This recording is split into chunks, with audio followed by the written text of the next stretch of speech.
towards Because you. I need... Are you the most important? No, but you have a... your louder. voice very quite a ways. Mine is very...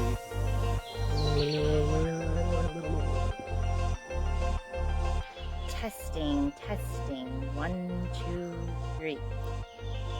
I love you. A bushel and a peck, a bushel and a peck, and a hug around the neck. I don't like this.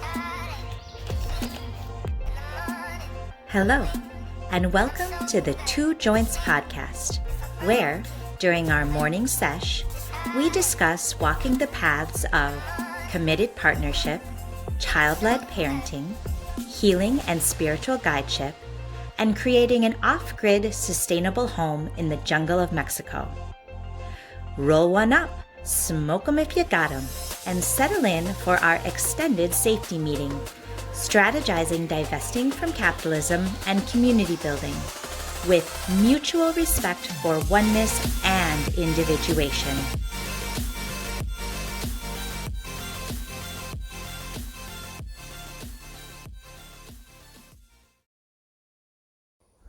In our second episode of Two Joints, we discuss macrodosing entheogens with a focus on mushrooms. Listen to me offend the entire psychedelics community by shitting on microdosing, Terence McKenna, and the Western medicine takeover. Listen a little longer to hear us get very personal about the power of macrodosing entheogens to shift your life for the positive. It is a nice looking joint. Because I smoke 2 joints in the morning. Smoke 2 joints at night. It's like my Dracula times my... Are you naming cannabis varietals? Dracula no, times... my voice. No, I know. I'm teasing.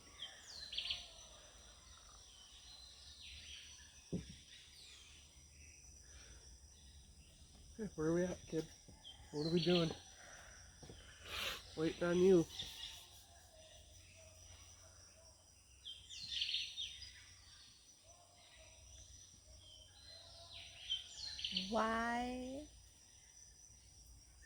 Why would you like to talk about macrodosing?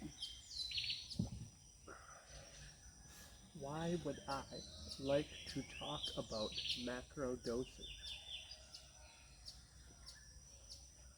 Well, I think macrodosing is really the only way. Microdosing isn't going to help you solve your problem. Ooh, that's a bold statement. Absolutely, that's absolutely the truth, though. Microdosing is for creativity boosts, a little like just co-regulation throughout the day. Macrodosing is for changing your perception on the world as you know it. So microdosing is definitely not going to get you there. And macrodosing will, but then it takes a certain level of macrodosing, a big enough dose to actually get you to the point of changing your old habits. Okay. And we're talking about psychedelics. We're talking about... also known as hallucinogenics. Neither word I really like. So I think psychedelics puts everything in the framework of the mind. I think hallucinogenics implies that you see stuff that's not there. I prefer the word entheogenics or entheogen. However, people don't really tend to use that term very often, and so it gets mind a little and bit... body and spiritual change. Yeah, an entheogen to me is something that creates a mystic experience. A mystic experience is something that is in touch with the spiritual realm. Spiritual realm is anything inward, anything outward that is usually unknown to the conscious, co-created 3D. I agree, this is a cup. You agree, this is a cup world, right? So, I agree, you're pretty beautiful. There you go. Thank you. So that's what we're talking about. Macrodosing entheogens for perspective shifts when you're stuck. Yep. Okay. And you think it's important to talk about them because there's a lot of talking about, like, a lot of people share their macrodose stories. Mm-hmm. And we'll do that a little bit probably, but what else, why else do you think it's important to shed some light on macrodosing?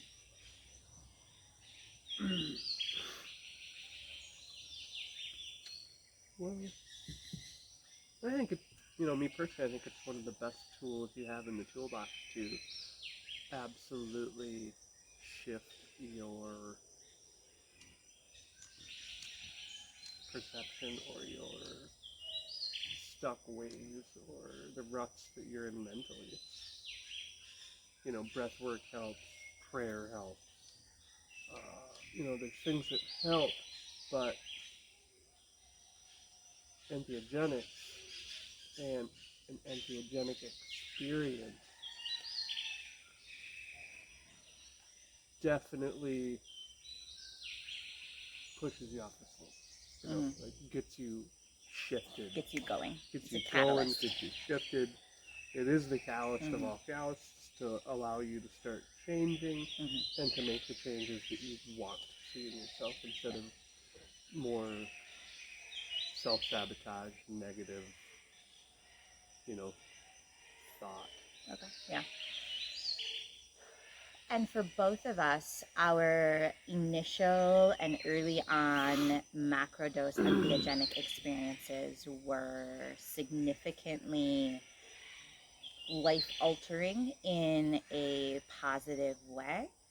However, for both of us, quite frankly, because we really didn't know what the fuck we were doing on some level, you more so when you were young, and then when you introduced it to me, you had a good amount of experience with macrodosing. Yeah. But is it fair to say you just didn't really have a lot of the integration experience and how to hold the container outside of the experience itself Yeah, I super did. well? Yeah, Yeah. not really at all. It was, excuse me, it's been definitely a learning process Yeah. over the years. And the first, 15 years of my life using psychedelics as a tool was more of a recreational. I used them more as a recreational tool than as a spiritual change tool. Sure. But I did realize the possibilities of what they could do because of the changes that it led me to have after big experiences. Right. Because there's no other way than to change after those experiences. Like, I think regardless. Because it makes you look at everything in your life. And then it does give you that different perspective. So regardless, you're going to have a shift. With the integration work, I think it allows you to shift more smoothly and have a more balanced transition to who you want to be. Right. So integration is a bit of a popular term, and people have different definitions of integration. As you said, a macrodose experience fundamentally alters your perception, usually of yourself and of the world around you. Yeah. And that altering of worldview is offsets a person from their previous balance. And whether that balance is positive, is serving them or not, it's still their known state of being. So then you go through a entheogenic experience and you have a new worldview and you're kind of offset from your old balance, and it's a new homeostasis, a new balance that is trying to be achieved with a new worldview. The integration process is doing whatever you need to do physically, mentally, emotionally, spiritually, communally, in your life to get to a place where you can function with that new worldview. And I think that that was probably one of the harder parts for me, is my first initial macrodose experiences shifted me out of some really stuck places and were life altering from, quite frankly, going from being atheist to realizing that there is something greater than myself, both in me and around me. And it was really difficult because I didn't have language for what I was experiencing. I didn't have people to talk to for what I was experiencing. I kind of felt a little crazy. And it made it really difficult because I didn't have a lot of people other than you to discuss what that all meant and how to implement it in a way that allowed me to still be working towards being a good partner and a better mom and in my work life and all of that. So the integration side, I think, is a really, it's almost becoming a bit of a cliche currently, and I just don't know if everyone always fully understands what integration is. No, what is integration? Well, what I just described. Touche. That was really good. So I would say integration is, to put it more simply, would be coming to a more balanced physical, mental, emotional, spiritual state post a shift in worldview. Yeah. One that serves you and doesn't cause more trauma perpetuation. We always talk about setting bags down, and oftentimes we'll set a bunch of bags down with a macrodose entheogenic experience. We'll have a bunch of realizations that are really positive and life affirming and loving and compassionate. But then afterwards, that shift in worldview shifts us in a way that maybe makes us want to, for example, quit your job and move and get a divorce and all of a sudden start running 5 miles a day and picking up a new tool for communication that only you are into and your family isn't, and that causes disruption to the family unit because there's not a set of agreed upon tools to shift the life after the perception. Yep. And so by doing integration work, we can figure out how to slowly and less harmfully to self and to others modify our lives to fit the new worldview without causing so much disruption. And I think for you, in your initial macrodose experiences, there was probably not that. And for me, in my initial macrodose experiences, there was not that. And then we spent the last 6 to 8 years figuring out how to better integrate these experiences so that we were doing them in a way that continued to be positive and not negative. The idea of steps forward and not steps back. Yeah. Is that fair? So so we talked a little bit already. I want to define terms because not everybody is using the same level of understanding about entheogens, about macrodose, about what even substances we're talking about. So perhaps let's talk about the substances and then define macrodose before we really get into too much of it. So different substances that are entheogenic, often it's defined as substances, but you and I talk a lot about how breathwork, yoga, prayer, walk in the woods, other non-substance related activities can be entheogenic. Absolutely. But if we're talking substances, There is what's really popular right now, psilocybin. Cannabis can be, LSD, MDMA to some MDMA, level, absolutely. mescaline via cactus peyote. Yeah. Um, Ketamine, you think ketamine is I think it can be lumped into that. lumped in? Yeah, absolutely. I think it's a legit therapy that needs to be recognized in this And we situation. could go on and on, but that kind of gives Yeah, it's a great the little. lump of some of what we're talking about. Yep. And for you, when was your first macro dose? Oh, macro dose. So How much? how much How is much a is macro? macro? So there's microdosing, which you shit on. He doesn't mean it.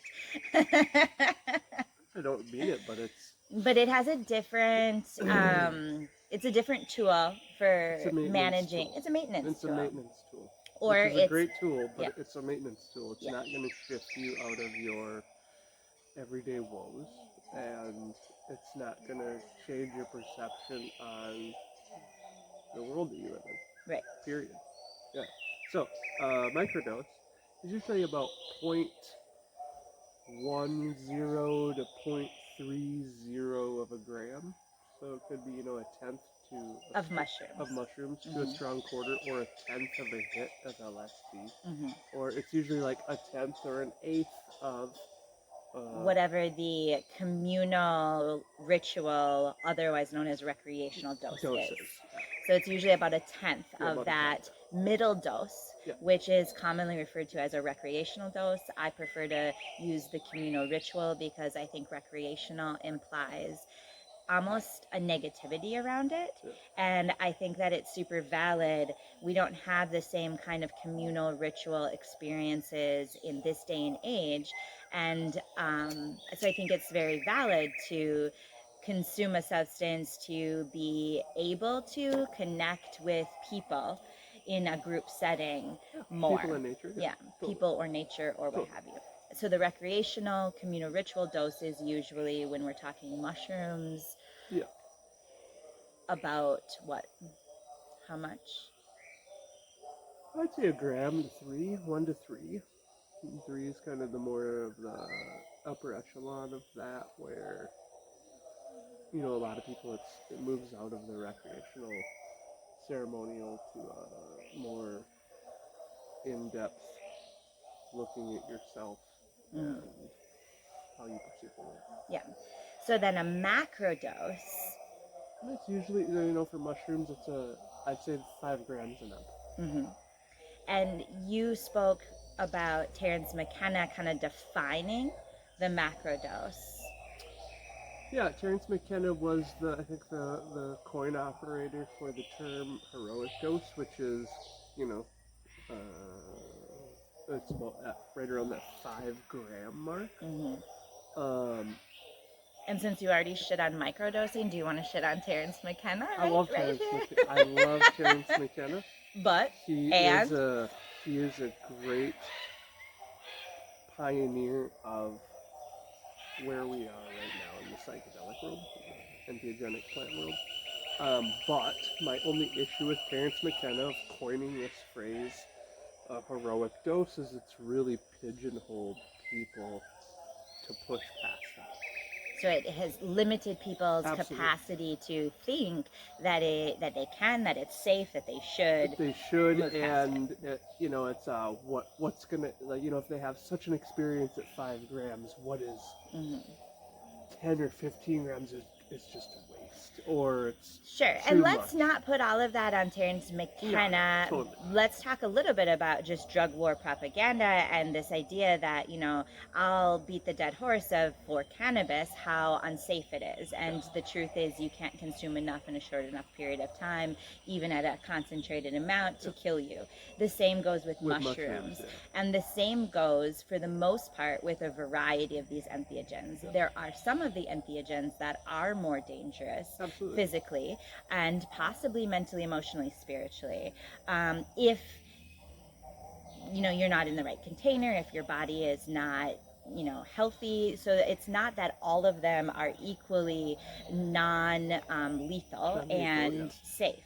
However, what we've been told since birth, through drug war propaganda, is that these drugs are the same as the drugs that you and I put in the bad drug column, which the bad drug column are precisely those that are super addictive, physically, mentally, and can physically kill you, even in the first time you consume them.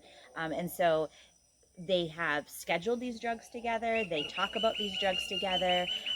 They are looped together. And so we collectively believe that this tiny itty bitty mushroom, and for mushrooms even more difficult is the fact that there are a bunch of mushrooms out in nature that can kill you if you eat them. And so mushrooms have so much death energy around it, which is ironic because it is part of what it does in the macrodose experience is puts you face to face with dying and kind of dealing with whatever doesn't sit well with you in that moment of death, while simultaneously not actually killing you. So, well, hence the term ego death. Correct. So it does make you look at your ego and essentially allows that in some cases to dissolve away. Right.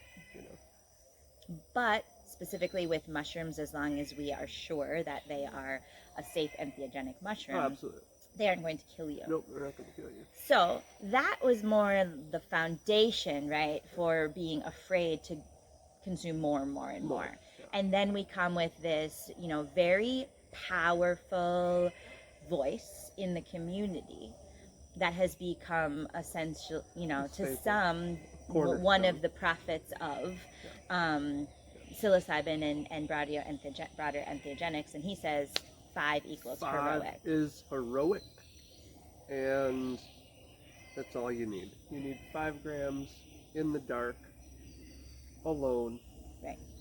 And your life is going to change. And the Western medical model that's now being legalized is assuming that given. And so the majority of these models are single use, 5 grams with a mask over your head and some pretty music in a white room with a couch kind of situation. And they are beneficial for the majority of people. So what's your beef with 5 gram heroic dose? There's no beef with Terence McKenna or the 5 gram heroic dose. My only issue is it's put that line in the sand where people are very timid to go across that line, and they think there's no, I shouldn't say they don't think there is no, but what more good can you do? And my answer to that is that's just the start of heroic doses. Yeah. So it's, there's so much more magic past a 5 gram mushroom experience that I would love to be able to convey over the next.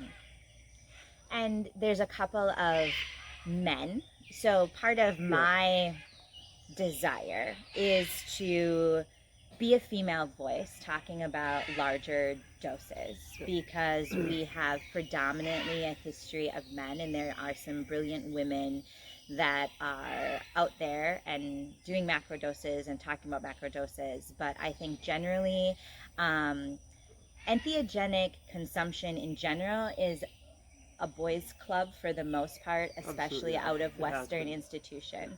And a lot of the female voices are quieted. And so for me, I am, I think it's important to be a female saying these things as well. However, for you, the influences in the possibility of consuming more than 5 grams in one sitting came from a couple of lovely men, and specifically Stamets for you was Paul first. Stamets was, I think, the first story that I recall of him telling of himself and his very first experience with mushrooms. He was alone. He wanted to try them, he bought a bag, he ate the bag, and proceeded to go out in nature and have an experience. And what he then found out after, it was about a 20-gram bag of mushrooms. And as the story goes, the Paul Stamets is he's starting to have an experience. He loved climbing trees. There was a thunderstorm rolling in, so he's like, I'm going to climb the tree to watch the storm. Climbs the tree to the top. Very big storm rolls in. He starts peeking on the mushrooms. Storm fully consumes him in the tree, so he's suspended in the tree in the thunderstorm, having a 20-gram experience. And what came out of that was he thought he was going to die. Like that's a very real experience to have with yourself in nature for the very first time. But what it did was, as he's grasping the tree with all of his might and he's thinking he's going to die, he thinks, what do I want to change? And what he wanted to change most about himself was his lifelong stutter. So he couldn't talk to women, he couldn't make eye contact, very much an introvert. And, long story short is he comes down out of the tree after the storm passes and wakes up the next morning and he's done stuttering. So what that does is it really, it's the first kind of story that we have accessible to us of changing neural pathways, of changing the way your brain communicates with itself. Yeah. So that was huge for me, of hearing about and possibly, thinking it's true. Because, changing it from, a stutter is, me myself, I had my own problems that I wanted to deal with and figure out how to deal with them in a healthy, safe way.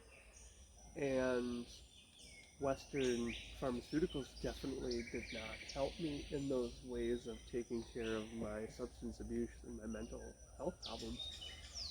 So then I, turned to mushrooms to figure out if that would be a tool in the toolbox to utilize. And so, yeah, it is. So it's macrodosing, and to me, macrodosing is, kind of 10 to 20 to 30 to 40 to 50 grams now.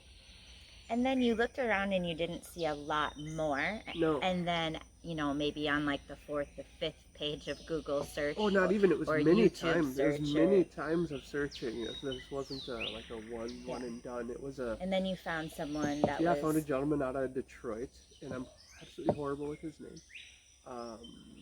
Kundi something, but he's a multi PhD holder, professor out of Detroit, African American man, big beast of a man, tall, just a big guy.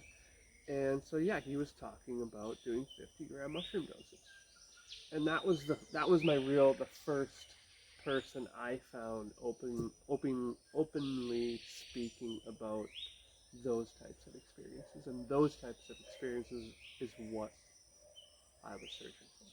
And what was he describing? Well, anything and everything. So, mushrooms, as we know, mushroom experiences they connect you with everything, the universe.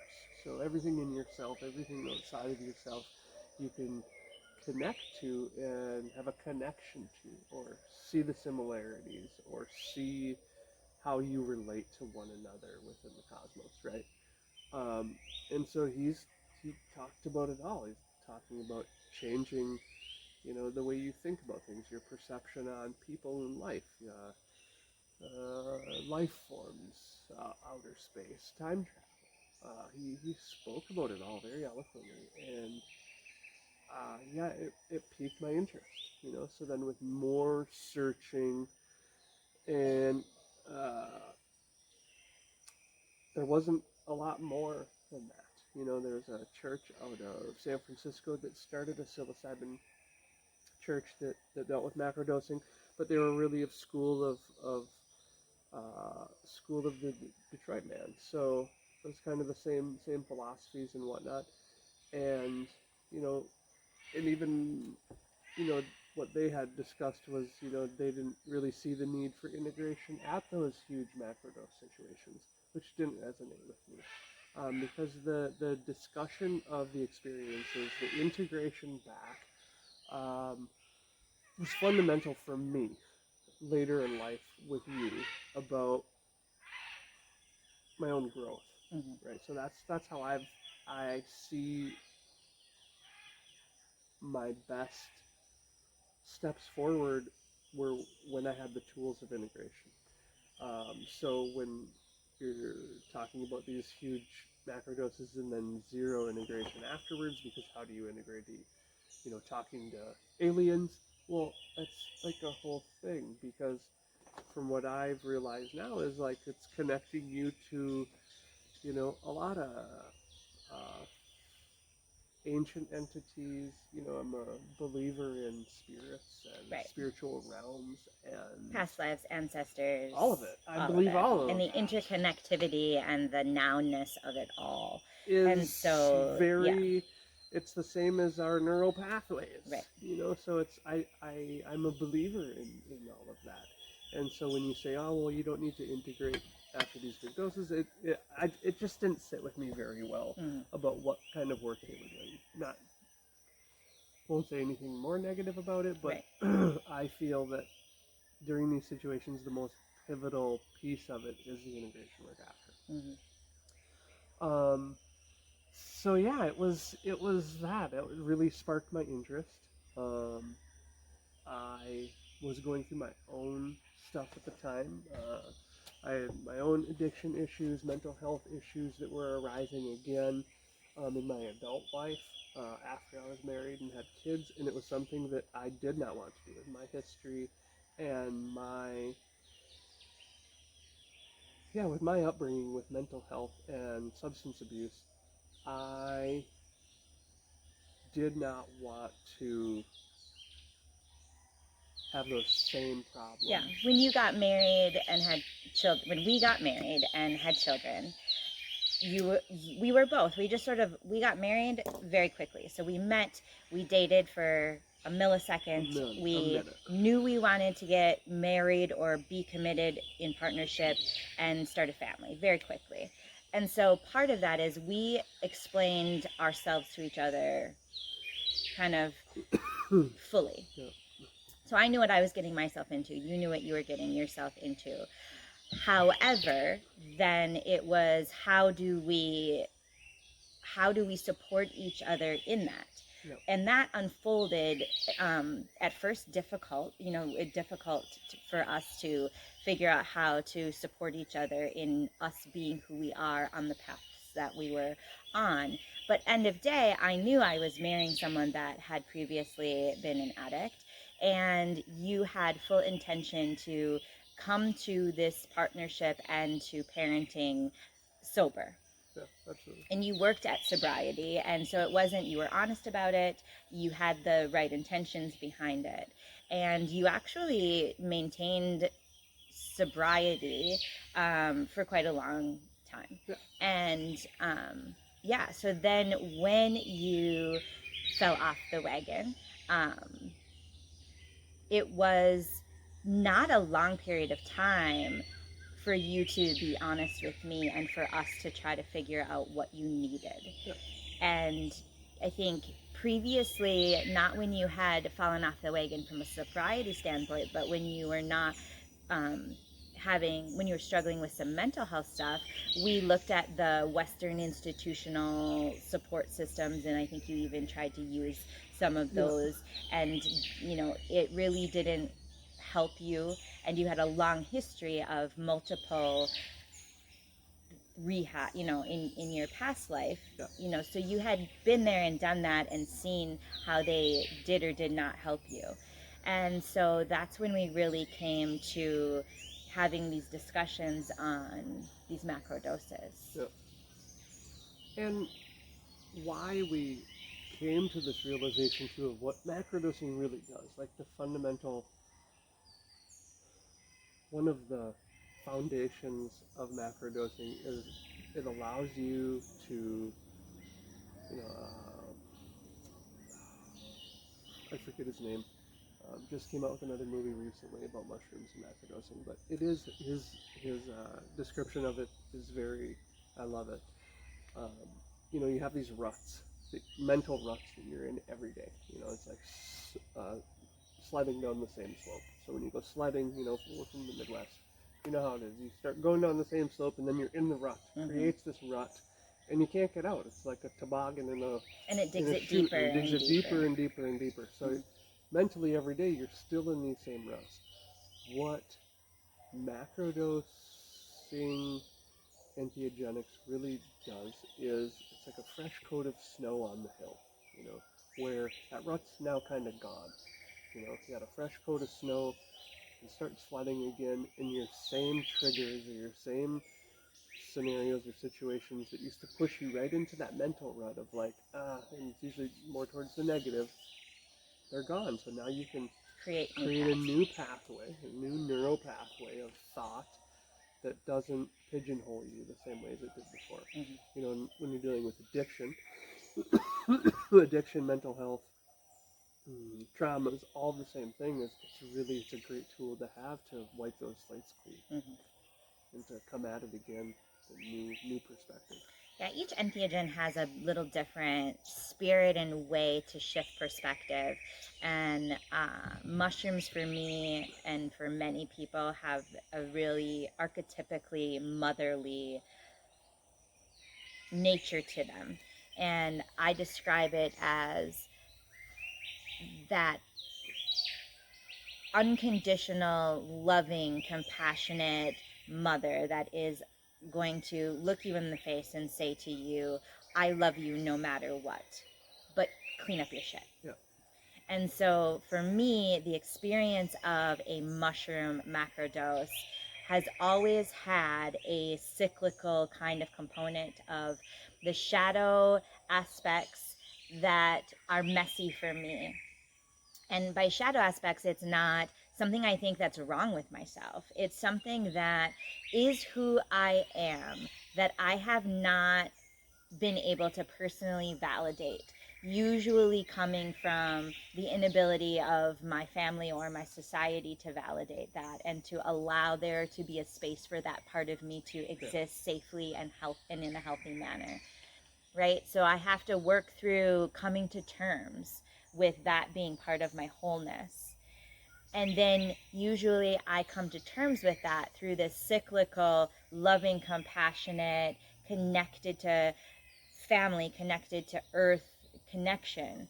And it gives me the capacity to look at that shadow and then bring me back to compassion. And it cycles like this, usually sort of big and deep and dark and intense when it's peaking, and then slowly it revisits and revisits. And it could be 1, 2, 3, or 4 shadows with 1, 2, 3, or 4 compassionate aspects, and kind of brings us around, and we cycle out of it until towards the end of an experience where we come back to a more 3D, as I said before, this is a cup relation to earth and to each other, and carry with the messaging of integrating that component of self that has been denied being seen, being heard, being fully understood, and also brings back that more connection to compassion and unconditional love. So to me, that's what mushrooms have always done for me. And it can be in those initial experiences while you are dealing with the myriad numbers of traumas and shadows, it can be a very introspective, very shutting down, very, even if you're consuming them with another person or a guide, it can be very isolating experience. Yep. And the more you do the work through macrodosing and or through other tools to work on those shadows, then you can really start to have experiences with mushrooms that are more eyes wide open, more hopefully understanding the outer layers of reality and the universe as we know it. Some people skip that first phase and go right to those more outer experiences, and that's the path that they're on. What we've seen is that people not able to deal with their inner work and only go straight to the aliens usually have a pretty significant level of bypassing, and it doesn't really serve them to, I don't know, function in everyday reality in a healthier kind of way. Would you agree? Yes and no. There's definitely aspects to you need to deal with your stuff, but I think, like, the good thing about mushrooms to me is there's a time and a place, and she'll show you that time and a place when she or you are ready. And then, sometimes people aren't willing to deal with that yet. But from what I know is they're going to be at some point. So it'll come up and they'll deal with it at some point. And that's part of the journey to me. So, yeah. So when you decided to do your first macro dose, what were your previous experiences with mushrooms prior to doing your first macro dose? The first big one? Mm-hmm. Well, before my first macrodose, I was fairly, I don't know the right word, comfortable, I guess, with mushrooms. I'd done mushrooms quite a bit in my younger years, in my teenage years. I kind of whittled off into my 20s. I had done a 6-gram dose,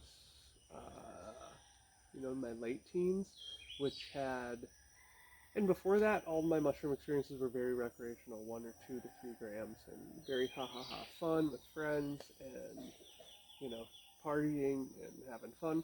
And then I had done a 6 grams, which was absolutely magnificent. But then after that, it really, I didn't have a bad experience per se, but the experiences I had were definitely introspective and making me look at all of my shit. Mm-hmm. So that was the time. It was, okay, I had done a big dose, and then it wasn't more fun. It was definitely all the work. Being fun. Yeah, it stopped being fun, and then the work started. Uh-huh. And a handful of those times, and it was like I couldn't get past it, so then I stopped. I stopped doing mushrooms because I couldn't handle, I didn't want to do the work.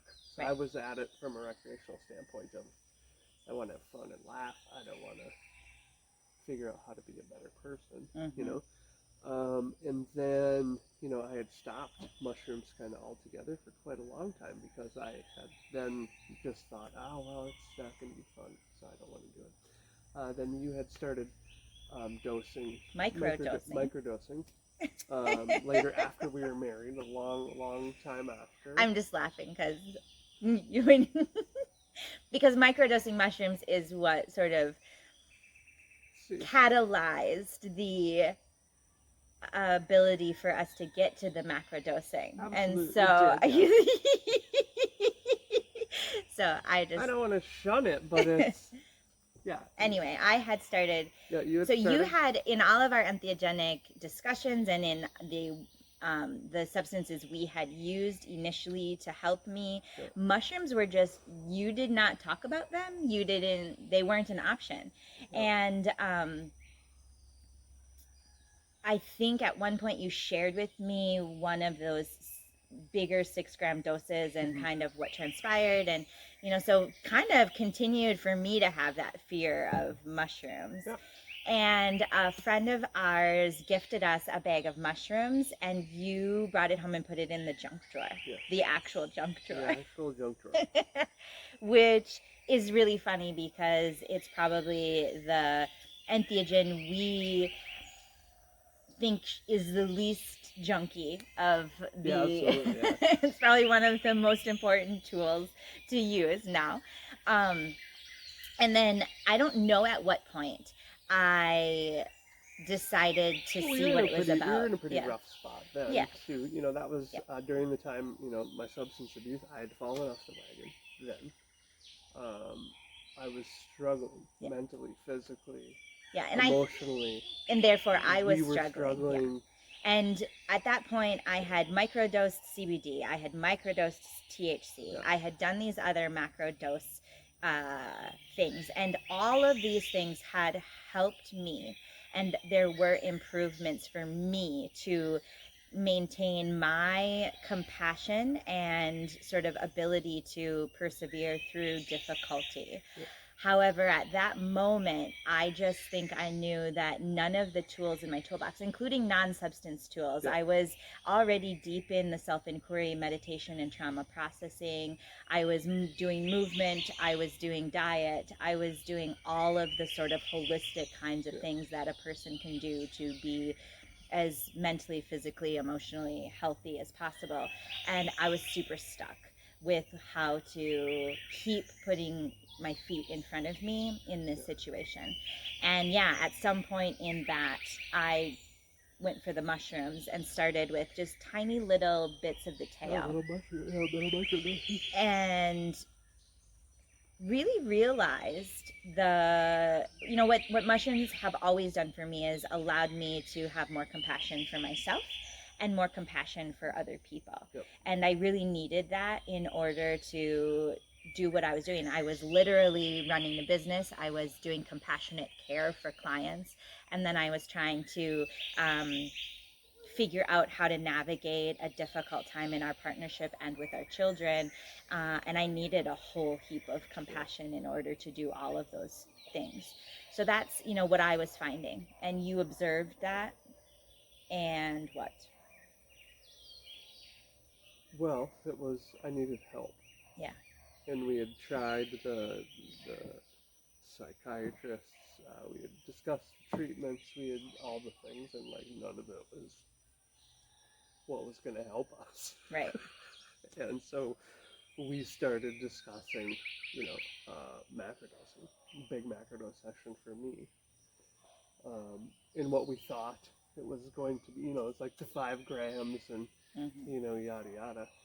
And what I remember the most of it was, the first like 5 grams that I ate. Mm-hmm. And, a little time went by and I was like, I am different than a lot of people. And I need a lot more to do this. Mm-hmm. And then it was, how much do we have to accomplish this mission? Mm-hmm. And I think it was 26 grams. I ended up consuming that first night. And yeah, long story short, it did the trick. Like it did what it was supposed to do, of allowing me to see myself of who I was and who I didn't want to be, and then gave me the mental strength to continue on with doing that work after. And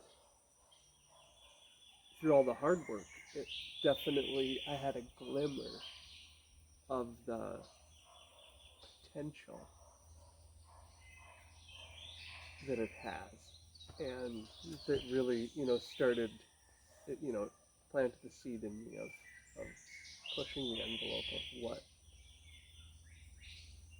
we could do as humans, right. And that's, I think, an interesting for us to heal ourselves. So, sorry to interrupt you. Yeah. I think it's important to fold in what you said there is like you realized you were different, and you are different. You're a very different physical, chemical person when it comes to what constitutes enough substance to have the same experience that some people can have on smaller doses. Yeah. And so it's possible that a person could achieve some of the same level of breakthrough on smaller doses than you. Absolutely. Because there's just people out there that 5 grams isn't going to touch them with a 10-foot pole. Also, what we know about, if people are on pharmaceuticals, previous consumption, metabolism, all of those things go in. So that cookie cutter idea of 5 grams is a problem for a lot of people. And I think that's what frustrates you sometimes. Is that Yeah, because that's all the things that we look at with patients is what kind of medication you're on, what's your diet, what are all the things, X, Y, Z, Q, and R, to then, you know, decide and start, you know, discussing of what that dose looks Right. like. But yeah, 5 grams, it's just so broad Right. that you can eat 5 grams and you can have this connection to the cosmos. And, you know, some people can't do that. Right. You know, so then what is okay? But then the norm, what's being told to us is then it's too much. Right. And when we're dealing with addiction and somebody wants to do more of something, that was one of my issues as being an addict, and then but needing more of a substantial dose, and then what that did to me mentally of, am I just chasing the dragon? What am I doing? You know, but the reality is everyone's body chemistry is so different. You interact with these substances so differently that, yeah, it's an open line of communication of what you need to do that job. And then having said that, you also, though, push back that my macrodose will always be less than your macrodose, that there is something achievable if a person can calibrate themselves to these large doses. Absolutely. Right. So there is both like a, yes, I need less, but there's also you can do more, and that really cool things happen with more. Yeah, absolutely. And what is that for you? What is that for me? Yeah. Well, I am in the beginning of my journey of proper and true macrodosing. What it means to me is, I think there's such possibility of, so when you're talking about like healing yourself, or not healing yourself, but just being comfortable within your skin. So being able to go back to these situations, traumas, positive life events, whatever, in your past, really sit with them and to really be there to feel like the feeling and the vibration and the smells and, you know, how the facial expressions and everything like that. There's no words you can put to that of how much of a tool that can be to help you. So your recent macrodose was 46 grams. 42. 42 grams. And 42 grams. And I think it's a good example of what you're talking about. You experienced what you kind of describe as time travel. And yeah, absolutely. I was really amazed at what you showed to me of the takeaway. So those of us with complex post-traumatic stress tend to replay memories from a negative perceived story. From a story. From a story that always seems to have like a how much that hurt, or how, you know, just how much it didn't serve us kind of quality. And we sit in that, and everything we think about that made us kind of comes from this negative perspective. And for you, at this 42 gram dose, you were able to revisit, ironically, your first entheogenic experience with LSD. Maybe go ahead and describe. So my first time taking a entheogenic substance and having an entheogenic experience, I'd taken LSD. Most people take, you know, like a half hit or one tab, or I took 4 hits my first time, and it absolutely changed who I was. You know, like, I was a child of the early 90s. We were all in baggy pants and listening to hip hop, and everyone wanted guns and drums. You know, like that was it. And, you know, my first experience with LSD really, you know, I was with my friends, and we were all hooligans and non-parented latchkey kids, just like looking for community, really, when you get to the balls of bone of it.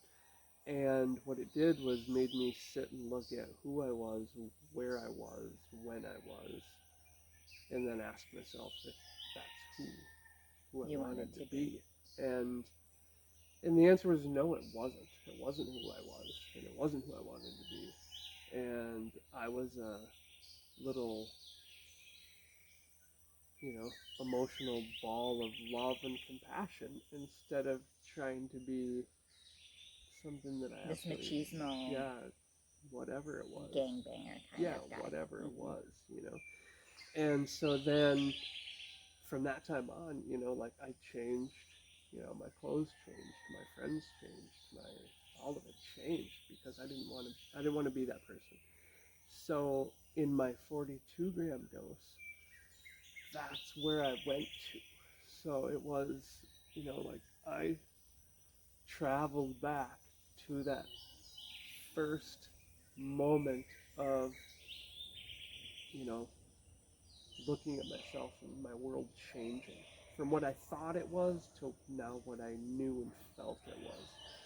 And it was absolutely, there's no words you can really put to it. I was back in the car and my friends were there and, like we're driving and things are moving and I'm seeing what I saw and felt what I felt.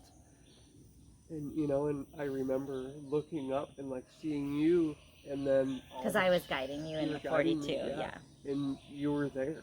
Mm-hmm. And then I had this realization of we're all here and we're all there at that, all these different times in our life, and there's so many more connection points that I can even fathom in this 3D reality. And it was a holy shit moment of the possibilities of what we can do, mm-hmm. and how we can change ourselves and be better people. And yeah, I think that was my first, glimmer of that. Mm-hmm. And I'm excited to elongate that, mm-hmm. that thought and process because I think there's so much more potential for healing and so much more potential of self-realization. To potentially revisit more historical moments and see them in a more loving, compassionate light than what you've allowed yourself to see. Absolutely. Yeah. I'm excited to now go back and rewrite my narrative. Mm-hmm. Instead of listening to the stories of what I was told, go back and do the work, mm-hmm. and actually see for myself and feel for myself. Mm-hmm. And part of it is like when you used to share the story of your first LSD experience, you would share how you took 4, you didn't feel anything. It wasn't until the cannabis hit, and then all of a sudden the donuts came and things got weird, and you had to get dropped off at home and sneak into the house, and it was this very sort of like adventure, still macho, still like. You never really were able to talk to me more about the way that experience actually shifted you in that more compassionate, seeing yourself kind of light.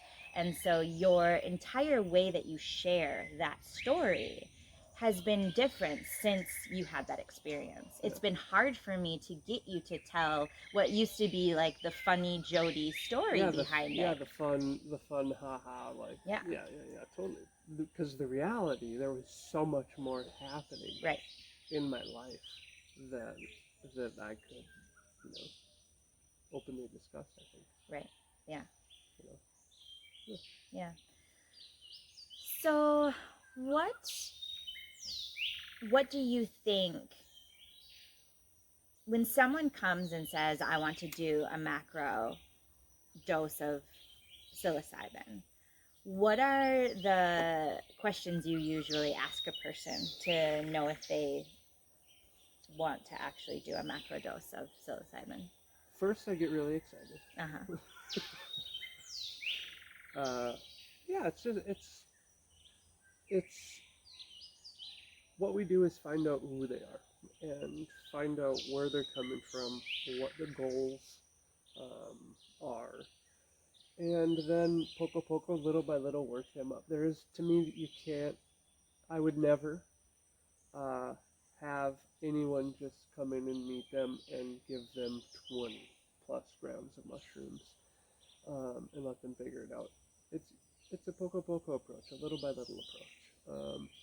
So it's starting off with a couple grams, having another session that's a little bit more, and it's a process. Mm-hmm. So it's not just a one, take this pill and you're going to fix yourself. It's a process of self-inquiry.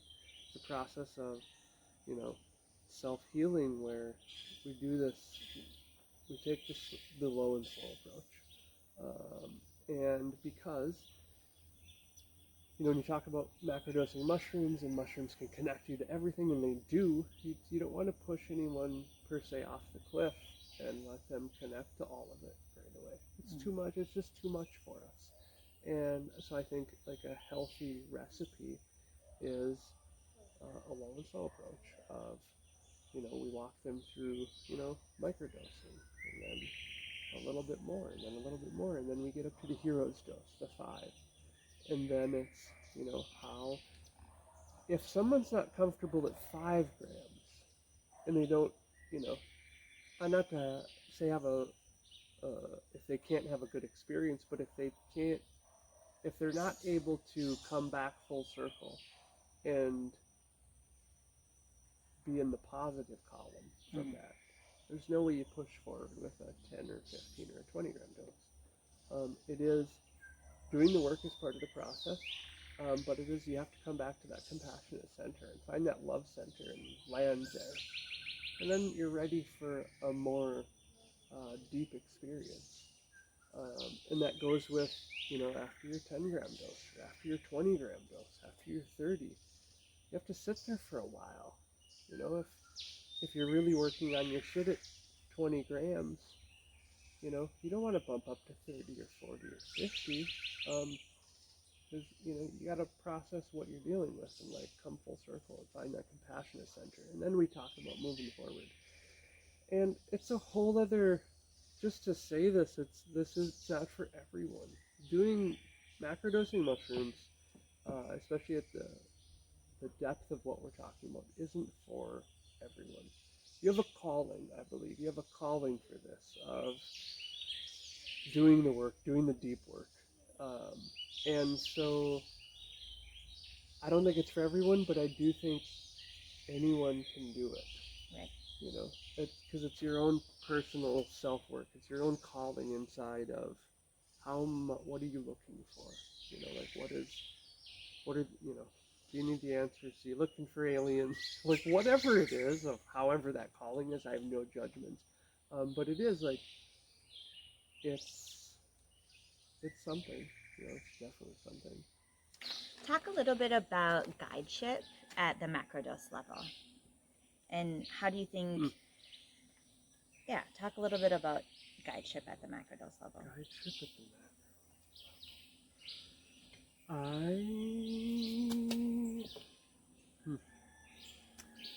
Well, guideship for me, just on any level, is creating a safe space for someone to have a human experience.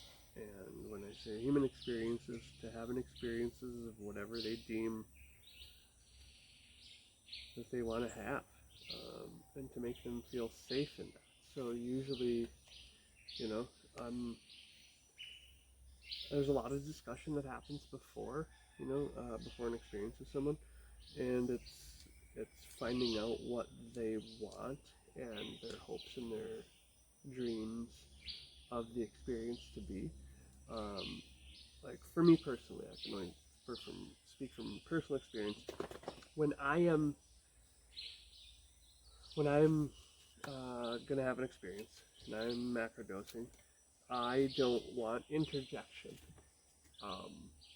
If I'm in a negative loop cycle, or if I'm dealing with some dark shadow stuff, I don't want you or anyone to chime in to say, hey, let's shift this, or try to shift me out of it. I like to sit in the mud. I like to figure out and do the work, right?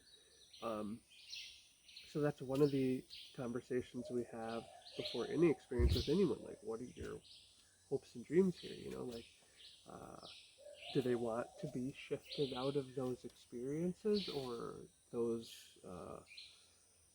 situations, or do they want, you know, are they doing the experience to have those and to figure out, you know, a new pathway and a new outlook on things. So for me in guideship, it's knowing what the, you know, my patient wants and then fulfilling that obligation. And so if they want to have an experience and to figure it out and to sit in the mud, well then it's, you know, it's creating a safe place for them where they can do that. Yeah. If someone doesn't want to sit in the mud and figure it out, then there's definitely tools in the toolbox to shift perceptions and to change thought patterns to allow them to get away from those negative loop cycles. And you'd probably steer them towards a different substance. Yeah, absolutely. Right. Yeah. Because we've talked a lot about psilocybin and what it does, but each entheogenic has a little bit different spirit, has a little bit different sort of tool use. You know, it's a hammer versus a screwdriver versus a saw kind of scenario. And so depending on what a person actually is looking for, we often talk about LSD being a way to see something different. We talk about psilocybin being an opening to the compassion that is needed with self and other. Mescaline tends to have a more loving, sexual kind of freeing component. 5-MeO-DMT, a very, very strong, arguably the strongest entheogen that we have, tends to be a connection with the God within. Ayahuasca, that's strong in DMT, tends to be a strong connection to the God without. Things like that. And so depending on what a person needs, all can have very introspective individual components, and all can also have community connectivity components. But there tends to be these sort of, you know, types of thread that quilt that reality, I would say. Is that fair to say? Yeah, absolutely true. Yeah. I don't know. Is there anything else regarding macrodosing that I haven't asked that you think you want to touch on?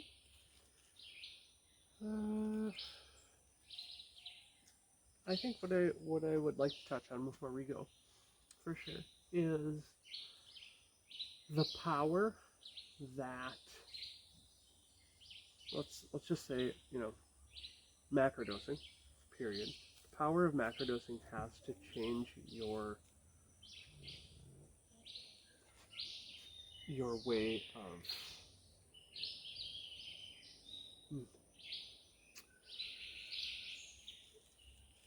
macrodosing is the best tool to utilize to change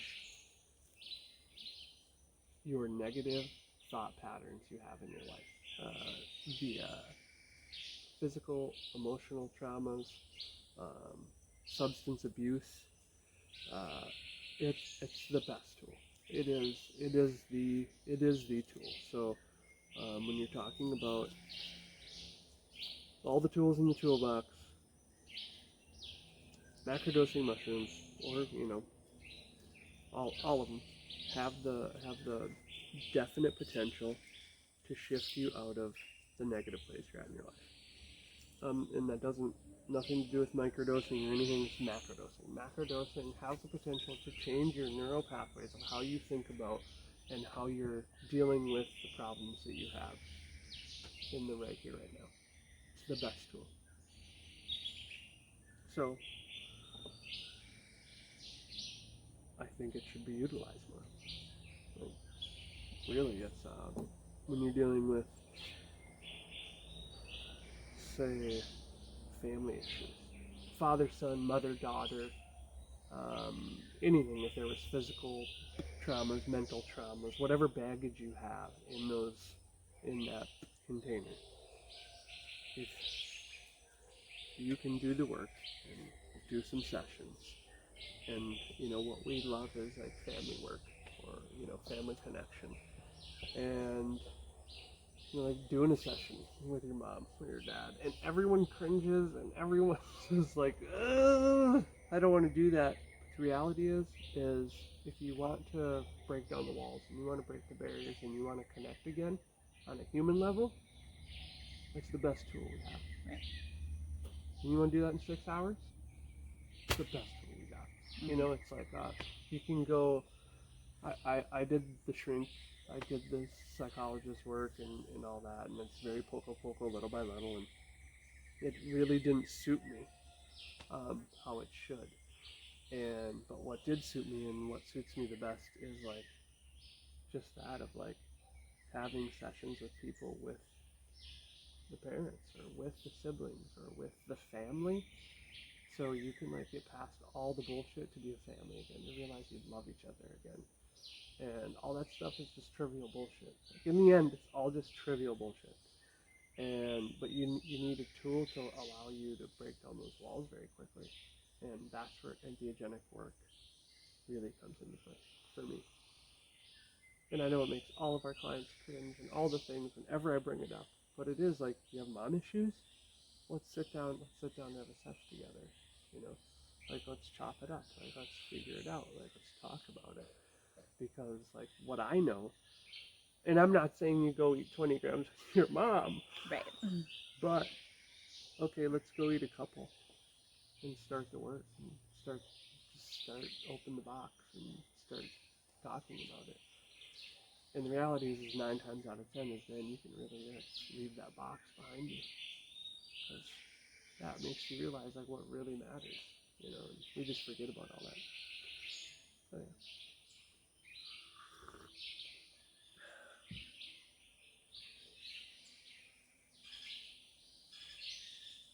Keep going.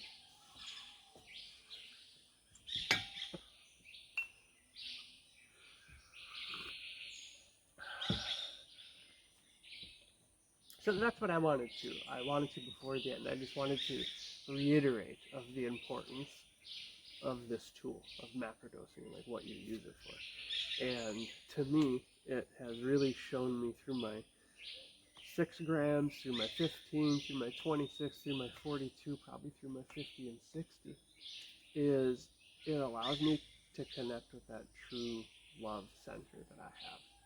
And I love that, because this everyday world, it doesn't allow me to be my loving, compassionate, centered, Christ-like self.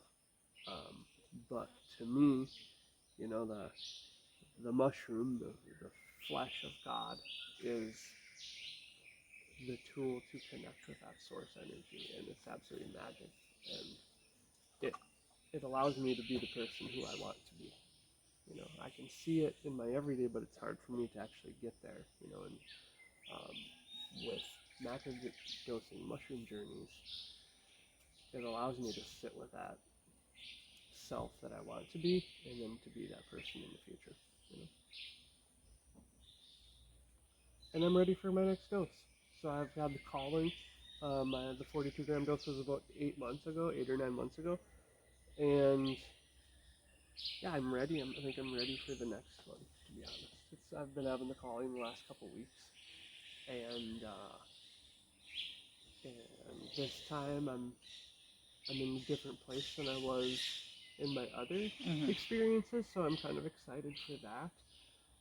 I've had a little bit of, I had a glimmer of the potential of what I could do from my mental capacity during these experiences, so that's really, really piqued my interest of the possibilities of that, of not looking at time as a linear thing, and looking at, I'm always excited for my perceptions of my relationships with, with you, with my kids, with the relatives I still have in my life. I love the way it brings me back full circle to, you know, my loving self. Right. So I'm ready for the next one. Let's do it.